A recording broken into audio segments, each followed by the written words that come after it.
projectnya, nama projectnya contoh.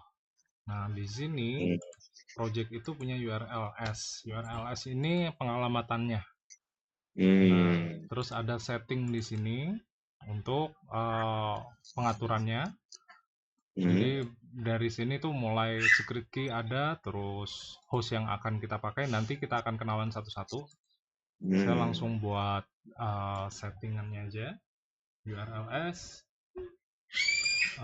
Di sini saya pakai, nah di sini sudah ada beberapa contohnya. URLs pet include, saya import from Django conf import settings. Ini from Django conf URLs static import static. Ini untuk membaca file statiknya yang akan ditampilkan, sementara yang settings itu untuk pengaturannya. Jadi mengenalkan file settings ke URLs, karena URL ini untuk routingnya, untuk pengalamatan websitenya, apps-nya. Oke. Ya, URL, dokumen, root, settings, media, root. Oke.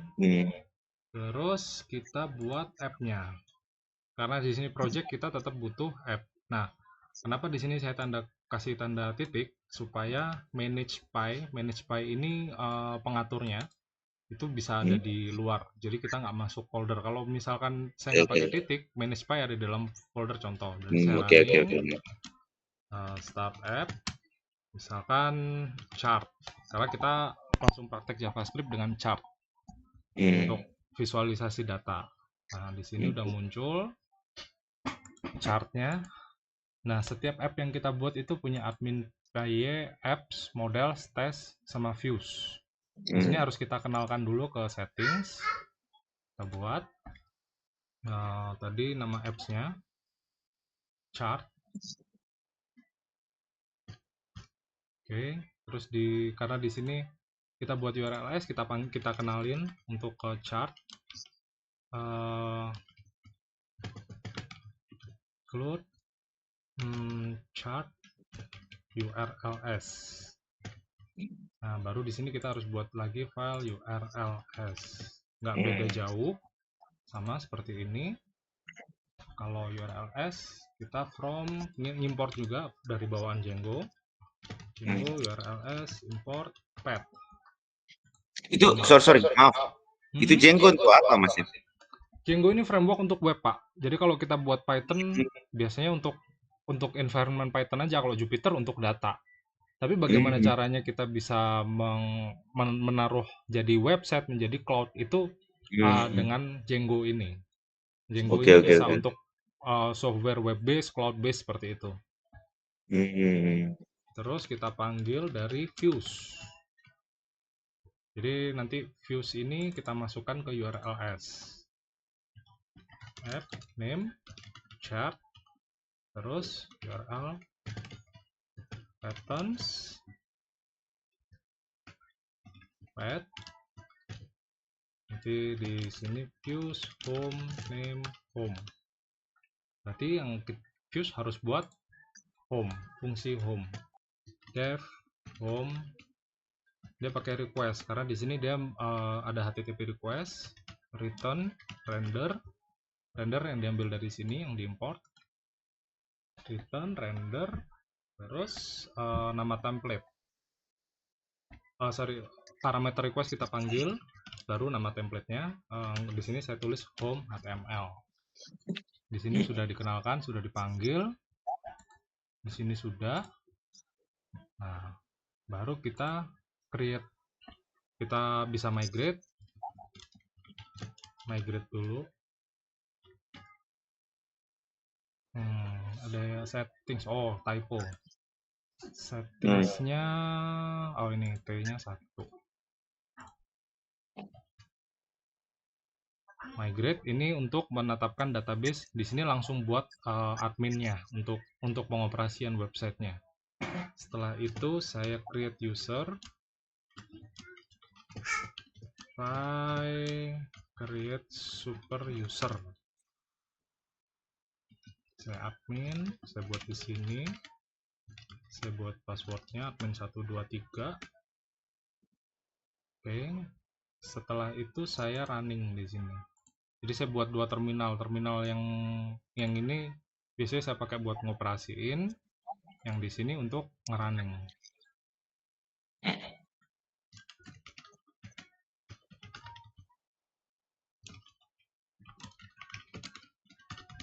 Oke, setelah itu saya jalankan.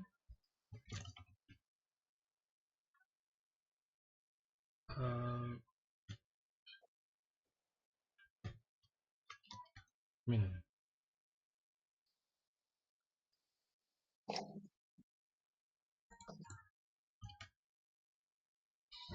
Di sini muncul localhost admin yang kita masukkan yang sudah user yang kita buat tadi. Nah, dia otomatis buat panel adminnya, udah buat kontrol. Ini kalau kita mau bikin blog, kita mau bikin shop online, dari sini bisa cepet. Nah, tapi kalau kita mau buat dashboard, kita masih harus custom lagi untuk dashboard sistemnya seperti itu. Nah, kemudahannya Django ya secepat ini kita udah bisa buat untuk kontrol. Nah, di sini kita untuk tujuannya misalkan rencananya kita mau buat data input, yang apa yang diinput kita akan visualisasikan data dengan JavaScript. Nah, di sini kita buat dulu database-nya. Anggap saja data penjualan. Del. Terus nah, ini nama kolomnya, jadi tabelnya data penjualan, kolomnya seperti ini. Nah, maksimal 30 char yang diinput. Terus anggap saja ini bulan penjualannya. Ini integer berarti angka yang akan diinput. Produk.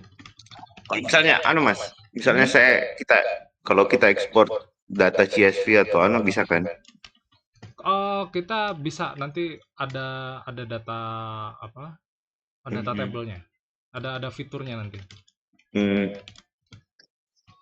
Tapi kalau itu berarti kita mesti custom lagi. Kalau di sini kita rencananya baru data visualisasi saja. Terus ref string. Pernah belajar Python sampai materi mana Pak kalau boleh tahu? Lebih banyak ke data sih. Oh, data. Sebenarnya nggak beda jauh kok, karena di sini juga OOP. Berarti Bapak udah sempat main si Born, Matplotlib semacam itu ya? Ya sudah. Terus Plotly juga. Nah, setelah kita buat modelsnya, lalu kita migration untuk menetapkan. Lalu kita buat migrate lagi. Nah, sudah. Terus kita kenalkan ke admin. Kita import from models, import inside register data penjualan. Nah, di sini muncul. Di sini ini untuk anggap saja pemilik websitenya begitu, data penjualan. Mic saya jatuh. Oke, dari sini kita inputnya, misalkan penjualannya sepatu bulan 10, produk penjualannya, total penjualannya anggap aja 100. Sini nama produknya sepatu contoh. Ini muncul ya semudah ini sih kalau kita mau buat website simple dari Django itu secepat ini. Nah, seandainya kita mau custom, rencananya tadi kita mau buat data input, berarti kita masih harus buat views-nya. Views ini harus kita modifikasi supaya lebih komplit. Jadi kita ambil dari database from models, import sama kayak di admin tadi. Terus kita buat fungsi misalkan data penjualan gitu ya. Request sama return data penjualan untuk menampilkan return, sementara kita buat kita paste dulu karena kita mau buat inputnya. Nah, untuk input di sini home HTML-nya masih kosong, berarti dari sini data input. Kalau di sini kita nginput sebagai pemilik sistem, seandainya kita mau kasih ke orang supaya dia bisa nginput, berarti kita buatnya di sini. Kita input. Nah, kita ambil misalkan kita buat folder template. Di settingnya harus kita kenalkan dulu. Jadi kita import modul OS dari Python. Di sini kita OS path join base.dir templates. Jadi folder templates ini yang akan dibaca di sini. Jadi kalau kita mau buat file HTML yang di views ini, jadi di folder templates inilah yang harus kita tulis seperti itu. Iya. Oke, misalkan saya buat input dulu di template sini, input HTML. Sini saya buat HTML seperti biasa, type HTML. Sudah pernah HTML Pak? Belajar HTML? Untuk untuk report markdown. Oke, markdown. Dan sama ya untuk GitHub, rapiin GitHub sih. Aja.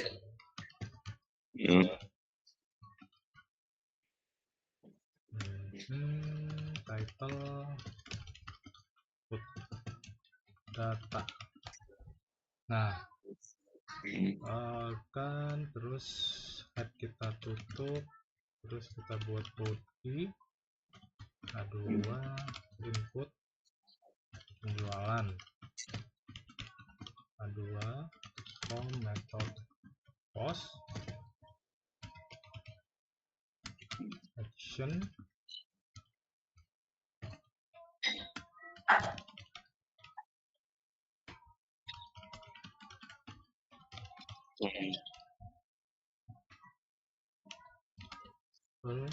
for produk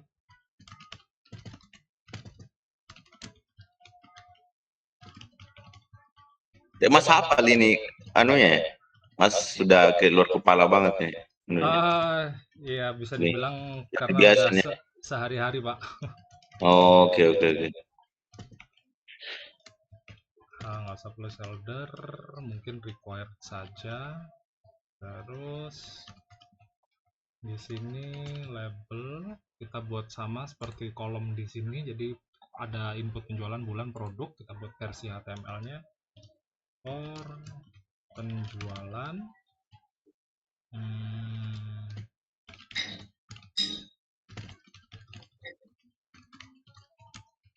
put type text type number aja deh biar gampang, bar ID penjualan name penjualan BR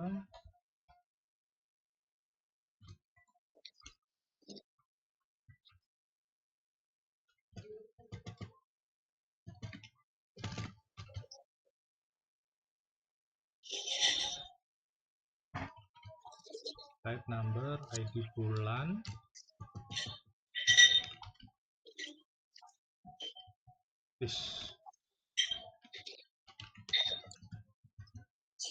bulan. Nah terus button type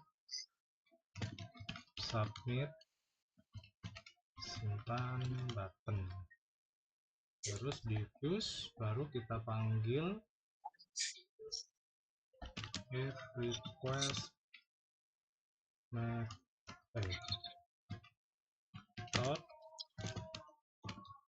post produk request post get Nah, yang diambil name-nya di sini. Name produk penjualan bulan. Produk. Terus penjualan, request, post, get. Ini HTTP request, jadi kita ambil semua di sini.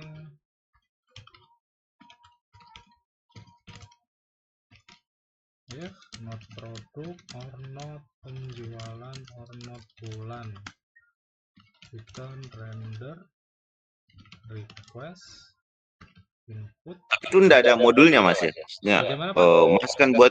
Mas kan buat fungsi langsungin ya. Itu enggak ada aneh. Itu enggak ada modulnya kah untuk Ada Pak, itu bawaan Django semua. Oh iya, maksudnya Mas ini kan lihat masih buat banyak aneh buat fungsi lagi ya. Maksudnya apa tidak ada modul yang langsung jalanin ini ya untuk gitu. Nggak ada Atau Pak, harus begini, harus manual memang ya. harus manual memang. Hmm. Jadi apa ya, nggak beda jauh kayak kita lagi ngolah data di Jupyter Notebook. Iya sih. Cuma kalau di kan kalau di ngolah data kan modulnya sudah banyak ya, package-nya ya. Jadi Iya sama, sebenarnya sama sih, modulnya juga ada. hmm. Chart home, accept, exception, SE, return render request input, HTML. Nah di sini return render request error message F, jadi kesalahan string D. Terus di sini return render request to.html. Terus kemudian kita buat URLs-nya, data input. Nah, kita kenalkan lagi di sini. Data input, use data input, name data input. Terus kita panggil di sini push data.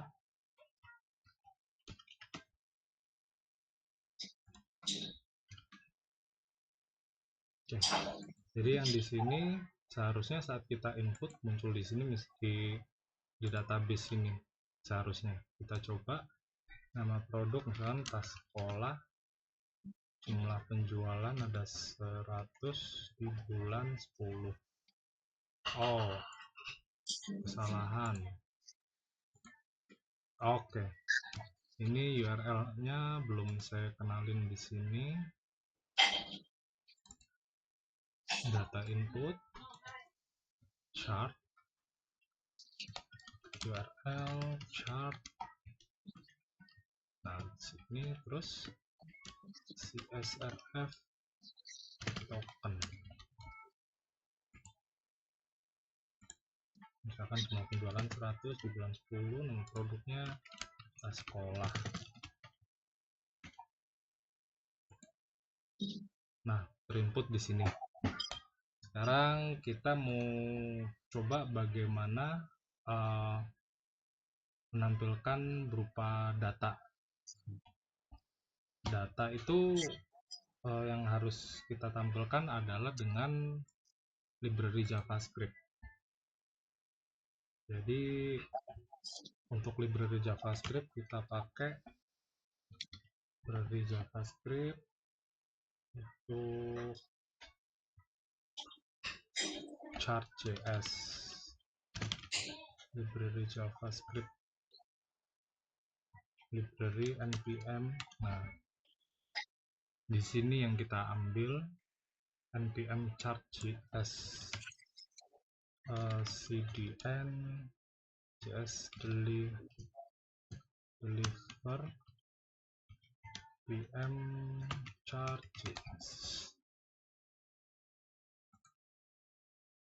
Nah, Nah, ini yang kita pakai, CDN.js. Nah ini sini npm chart.js. Nah, ini yang library ini yang akan kita pakai supaya kita bisa menampilkan. Nah, dari JavaScript ini kita juga kenalan dengan yang namanya asynchronous. Jadi kita ambilnya dari data penjualan. Buat sini lah data penjualan. Data penjualan, oke. Penjualan. Ini kalau di SQL sama seperti select from nama database, nama tabel. Sama seperti ini perintahnya. Cuma di sini ada Django ORM, jadi database-nya kita nggak pakai SQL query, tapi kita bisa menampilkan. Dan sini terus kita buat dictionary, tipe data dictionary kalau di Python. Item. Terus di sini list comprehension, mungkin Bapak pernah di Python pakai list comprehension. Data penjualan. Penjualan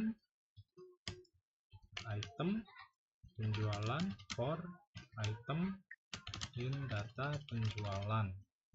Yang dipakai data penjualan adalah variabel berikut. Hasil ngambil semua tabel untuk ditampilkan. Bulan, item, bulan for item in data penjualan. Seperti ini. Terus kita return JSON response data, return render redirect, terus model from Django http import JSON response. Oke, di sini sudah ada ditampilkan di sini home HTML. Kita buat datanya home HTML. Home HTML. Nah, delivered npm chart.js ini yang kita pakai, berarti begini. Doc type HTML. ln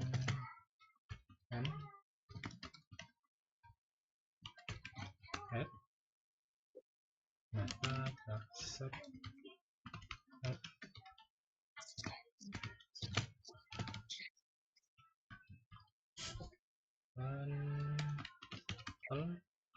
grafik data penjualan, script source script kita pakai, terus add kita tutup. H1 kita buat body grafik data penjualan, gini aja judulnya. Terus canvas ID kita pakai pie chart.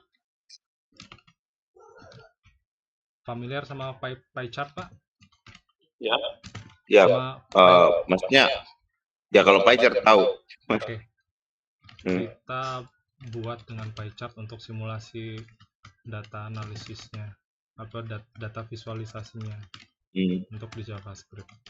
ID. Tapi ini kita ngambilnya bukan dari CSV tapi dari database. Nah, CSV itu kan biasanya kita ekspor dari database. Nah, ini dari database-nya langsung kita visualisasikan. Pas, oke, terus kita buat script. Ini tag untuk manggil JavaScript.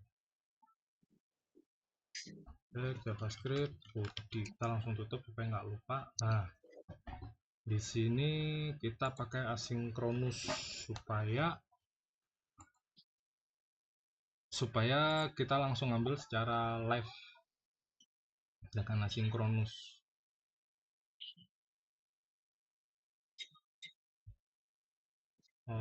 Asinkronus JavaScript-nya di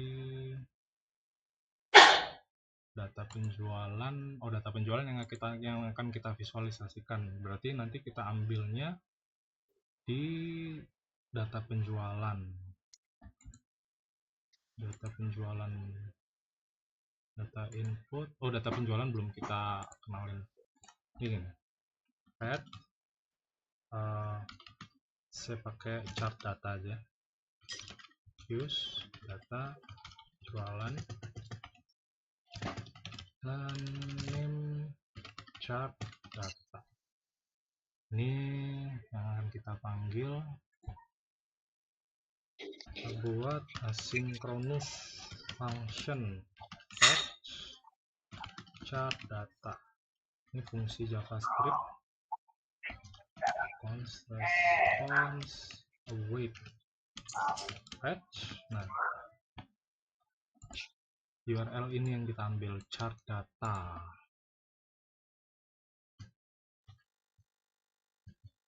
Oke. Const data await response JSON. Sudah kenal dengan tipe data JSON, Pak? JSON belum. Pernah sih, Mas. Cuma kalau Mas bisa jelasin, bisa juga. Oke. Jadi tipe data JSON itu tipe data yang bisa dibilang konvensi. Artinya semua untuk transaksi tipe data memakai tipe data JSON kalau untuk API. Jadi bahasa pemrograman apapun untuk bisa saling bertukar data. Misalkan saya nulis dari Python atau JavaScript, Bapak mau bikin program yang mau di-sharing ke saya database-nya atau sistemnya, itu misalkan dari C++, Java, itu dengan JSON, library JSON respond, itu bisa mengembalikan tipe data JSON dia. Kalau di Python sama seperti dictionary. Jadi ada key, ada value. Nah, seperti ini JSON. JSON itu library pertukaran data yang sangat efektif dan banyak dipakai. Oke, saya sebut konvensi karena semua orang apapun bahasa pemrograman dia pakai JSON. Nanti outputnya dia tuh gimana ya? Maksudnya contoh keluarannya JSON itu. Outputnya dia bentuk kan script kan gitu. Maksudnya script isinya tabel gitu ya. Iya, seperti ini. Iya ya. Database tapi di-define dengan tipe data yang seperti dictionary kalau di Python. Jadi terus data. Plus data produk. Data set. Nah, ini label jumlah penjualan. Terus data penjualan. Color saya pakai warna standar aja, red, blue, apalagi ya biasanya, green, orange, lagi ya, purple. Oke, terus dari sini tutup di sini. Oke, pie chart. Di sini saya kasih commenting aja buat keterangan untuk pie chart.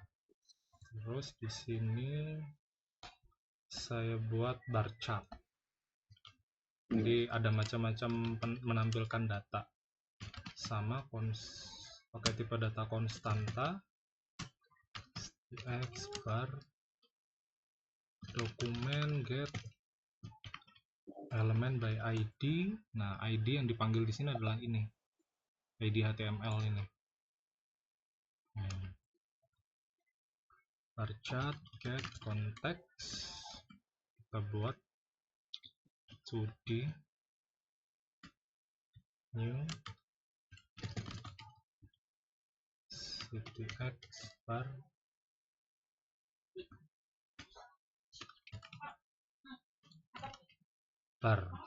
verify ini bar, buat labels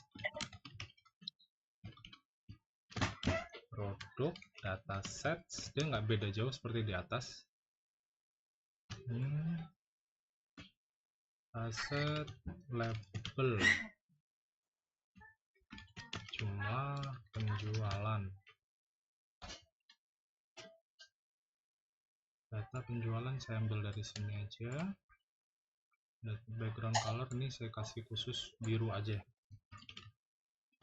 blue.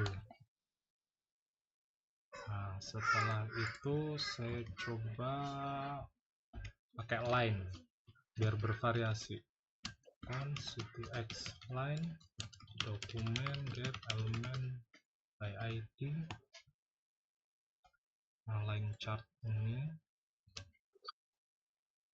harus ini text 2D chart ctx line sama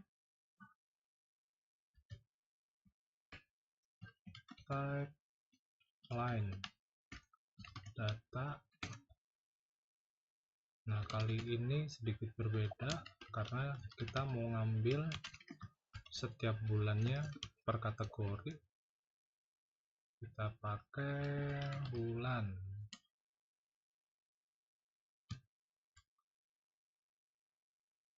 Oke, pakai map.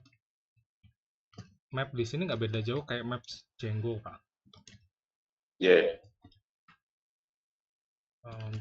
Untuk mecah array labels, label sudah, dataset label jumlah penjualan sama seperti ini. Kali ini saya kasih biar berbeda green nggak usah diisi, terus fungsi dipanggil fetch chart data. Oke, setelah input sudah, ATM home sudah, view sudah. Ini home-nya. Coba saya akses ke host.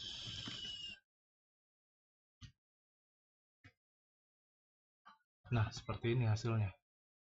Jumlah penjualan. Coba saya input lagi. Coba lihat aneh Mas, grafiknya tadi. Terlalu besar, Pak. Sebentar, mau saya rapikan sebentar. Oh, siap. Ini home. Dia di home, di sini kanvas. Coba, oke, saya styling dulu. Misalkan kanvas max width 100%, max width 100%, style jadi height max width 100%, width 350 pixel mungkin ya, height tingginya 350 pixel, margin 10 pixel, auto. Mas, ya Pak, saya mau tanya, kalau semisal saya punya HTML ya, misalnya saya proses buat HTML misalnya di Python atau R atau apa gitu, saya mau ekspor bisa kan gitu, masukkan. Kalau di R jadikan, maksudnya gimana Pak? Jadi kalau Bapak punya R itu tetap Bapak pakai API. Punya, ya betul, maksudnya misalnya nih saya punya grafik ya misalnya ya, grafik saya ekspor ke HTML gitu ya, gitu Ya. pakai Plotly ya, itu ya itu kira-kira bisa dipanggil ke sini nggak Mas? Kita nggak pakai, kalau misalnya kita jadikan web, kita nggak pakai bawaan Matplotlib atau Seaborn segala macam, nggak. Jadi kita tetap pakai JavaScript, cuman Oke. data dari Pandas sama NumPy itu yang kita arahkan ke sini. nggak bisa misalnya data HTML misalnya kita panggil ke situ nggak bisa ya? Tinggal Bukan nggak kita bisa, set Pak. height-nya, adjust ukurannya gitu nggak bisa ya? Bukan nggak bisa, Pak, tapi terlalu panjang prosesnya. Soalnya yang di sini kan ranahnya web, Oke oke, siap siap siap siap.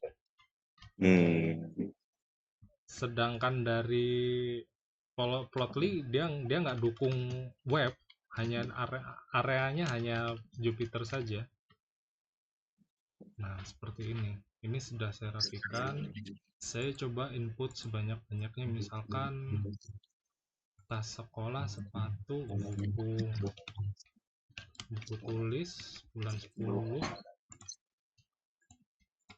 misalkan 100. Terus saya input dari sini nama produk, tas sekolah, jumlah penjualan 200, bulan 11. Nah, jadi bermacam-macam di sini. Ada bulan 11, bulan 1, bulan mana? Tas sekolah penjualan. Oh,